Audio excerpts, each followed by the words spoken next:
প্রিয় BA third এবং first সেমিস্টারের ছাত্রছাত্রীরা, আজকে আমি যে বিষয় নিয়ে আলোচনা করব সেটি হচ্ছে তোমাদের যে ইতিহাসের যে জেনারেল পেপার রয়েছে, যাদের থার্ড সেমিস্টারে রয়েছে, যাদের মাইনর ইতিহাস রয়েছে এবং যারা ফার্স্ট সেমিস্টারে পড়ছো, যারা অন্য পেপারে অনার্স নিয়েছো কিন্তু মাইনরে তোমাদের জেনারেল রয়েছে, তাদের জন্য আজকের এই ভিডিওটি অত্যন্ত গুরুত্বপূর্ণ। কারণ আজকে আমি যে প্রশ্নগুলো ইতিহাসের বলতে চলেছি, যদি ভালো করে তোমরা অনুশীলন করো, একদম 100% তোমরা কোশ্চেন পেপার মিলিয়ে নেবে। কোশ্চেন পেপারে এই প্রশ্নগুলো একদম জলজল করবে।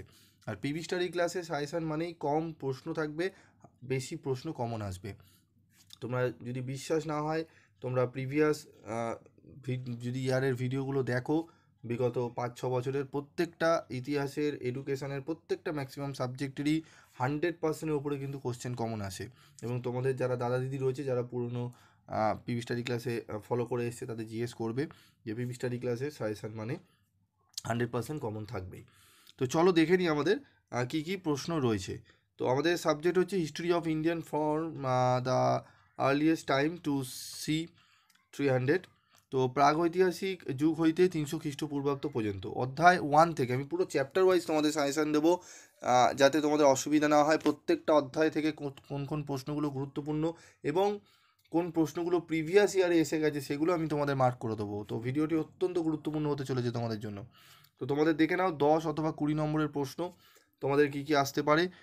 প্রথম প্রশ্ন যেটি খুবই গুরুত্বপূর্ণ, প্রাচীন ভারতের ইতিহাস পুনর্গঠনে মুদ্রা ও লিপির গুরুত্ব আলোচনা করো। প্রাচীন ভারতের ইতিহাস রচনায় সাহিত্যিক উপাদানের ভূমিকা লেখো। ঠিক আছে, প্রশ্নগুলো কিন্তু অত্যন্ত গুরুত্বপূর্ণ, খুব ভালো করে তোমাদের করতে হবে। ঠিক আছে, তো প্রশ্নগুলো তোমাদের এই দুটো প্রশ্ন অত্যন্ত গুরুত্ব সহকারে পড়বে। তো তোমাদের আরেকটু বলে রাখি বিষয়টি, যে তোমাদের 5 নম্বরে কিন্তু 3টি প্রশ্ন করতে হবে, 10 নম্বরের 2টি, 20 নম্বরের 2টি, যারা মাইনরে, যারা ইতিহাসে প্রশ্ন তোমরা পরীক্ষা দেবে।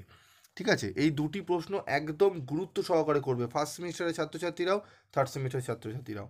ঠিক আছে, তারপর দেখো রয়েছে প্রাচীন ভারতের ইতিহাস রচনায় প্রত্নতাত্ত্বিক উপাদানের গুরুত্ব লেখো। এটি 23-এর অনার্স এবং জেনারেল উভয়ই এসছে, তাই এই প্রশ্নটি থার্ড সেমিস্টারের জন্য গুরুত্বপূর্ণ, তবে ফার্স্ট সেমিস্টারের জন্য অতটা গুরুত্বপূর্ণ নয়।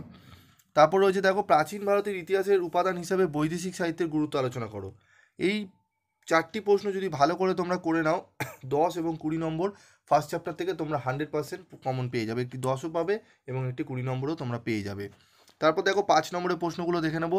হিস্ট্রি ও ইতিহাসের মধ্যে পার্থক্য লেখো। যারা ইতিহাসে অনার্স নিয়েছো, মেন সাবজেক্ট তোমাদের অনার্স পেপারের ইতিহাস, তাদের জন্য অত্যন্ত গুরুত্বপূর্ণ। মোটমাট যারা অনার্স নিয়েছো ফার্স্ট সেমিস্টারে এবং যারা থার্ড সেমিস্টারে মাইনর হিসাবে ইতিহাস রয়েছে, প্রত্যেক ছাত্রছাত্রীদের জন্যই থার্ড সেমিস্টার এবং ফার্স্ট সেমিস্টারে যারা ইতিহাসে জেনারেল পেপার রয়েছে, মাইনর পেপার রয়েছে, প্রত্যেকেই প্রশ্নগুলো যেই করে যাক, সেই প্রশ্ন 100% কমন পাবে। সেইভাবেই তৈরি করা হয়েছে সাজেশনগুলো। প্রথম প্রশ্ন গেল, এবং দ্বিতীয় প্রশ্ন, প্রাচীন ভারতের ইতিহাসের উপাদান হিসাবে প্রশস্তির গুরুত্ব। প্রাচীন ভারতের ইতিহাসের উপাদান হিসাবে বৈদেশিক সাহিত্যের গুরুত্ব। ঠিক আছে, এবং প্রাচীন ভারতের ইতিহাস রচনায় ধর্মশাস্ত্র পুরাণের গুরুত্ব। এগুলো টিকা হিসাবে দেবে তোমাদের। ঠিক আছে, সংক্ষিপ্ত টিকা লেখো।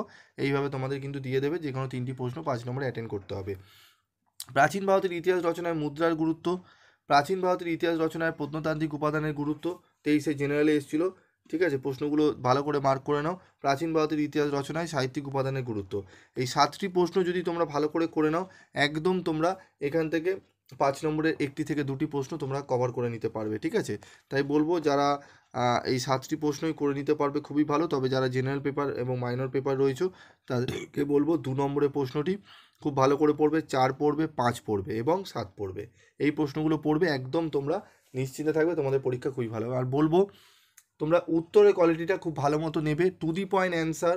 আমি কিন্তু 3-4 রকম তোমাদের উত্তর আমি স্টাডি মেটেরিয়াল তৈরি করি।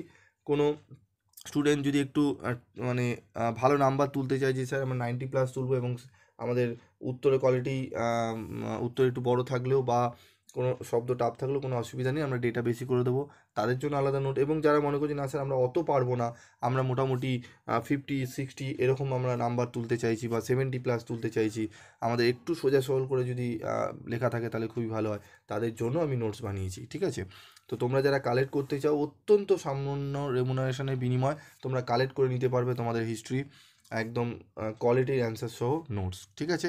তো আজকে আমি ফার্স্ট চ্যাপ্টার নিয়ে আলোচনা করলাম, প্রত্যেকটা চ্যাপ্টার ওয়াইজ আমি তোমাদের সাজেশান দিয়ে দেবো।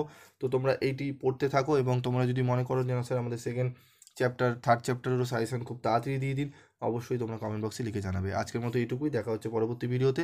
সকলে ভালো থেকো, সুস্থ থেকো।